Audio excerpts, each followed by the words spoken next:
Attorney Emily Torrentira refuses to take her oath, Your Honors.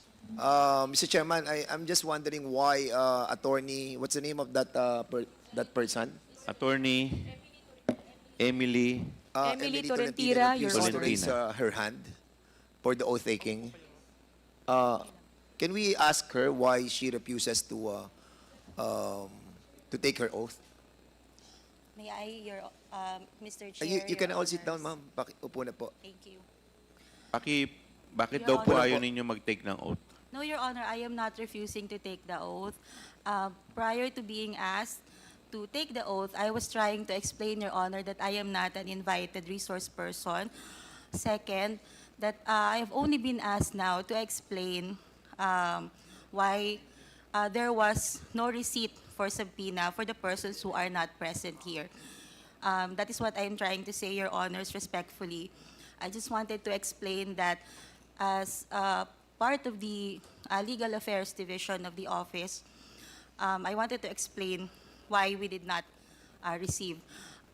In accordance with the rules governing inquiries in aid of legislation, wherein the rules of court suppletorily applies, Rule 14 in relation to Rule 21 of the Rules of Court, Your Honors, personal service must be made to resource persons who are being issued subpoena.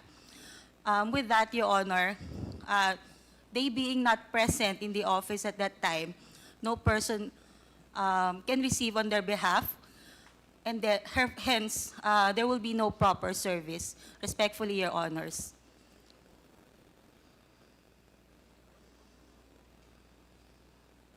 Well, we accept that that guidelines, no, that you mentioned a while ago. But you all know that this is in aid of legislation, and the reason why we are trying to course this invitation to the office of the president, we discussed this lengthily already, and the testimony of Attorney Lopez is so important to us. And also si Pajarda.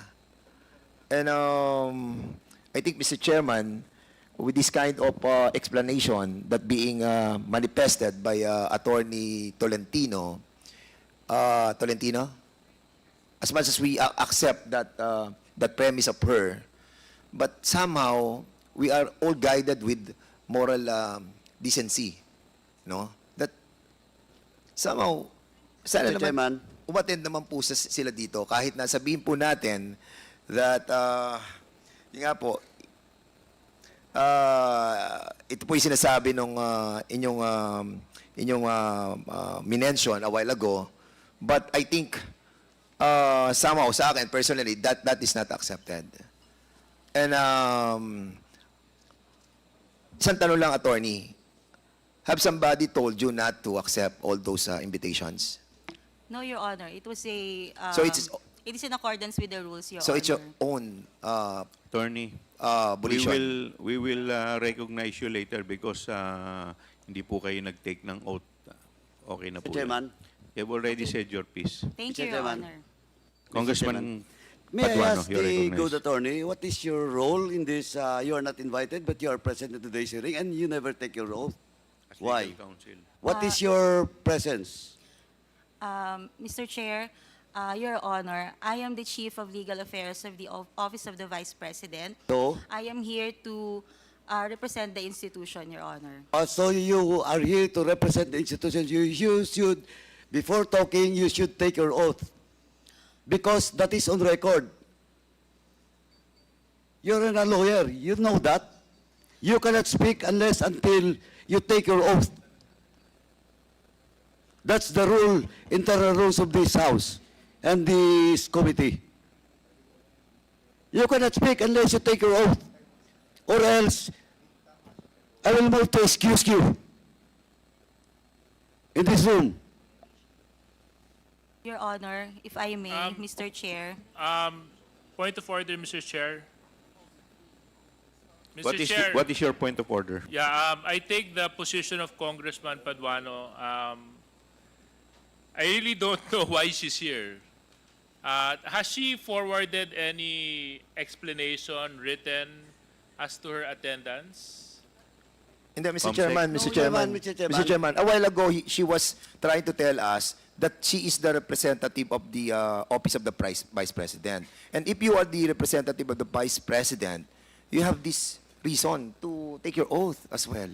No, but, yeah, but other than that, Mr. Chair, before we can even proceed to asking her to take her oath, has she communicated officially to the committee that she is indeed representing the Office of the Vice President? Is there any letter that whereby Attorney Tolentino is given authority to represent the Office of the Vice President, Comsec? None, Your Honor. Did you submit your authority? If I may, Your Honor, respectfully. Yes, please. Mr. Chair, can we just call for a 5-minute suspension? Kausapin muna natin kung ano ba talaga kasi 5 minutes suspension is declared by the chair.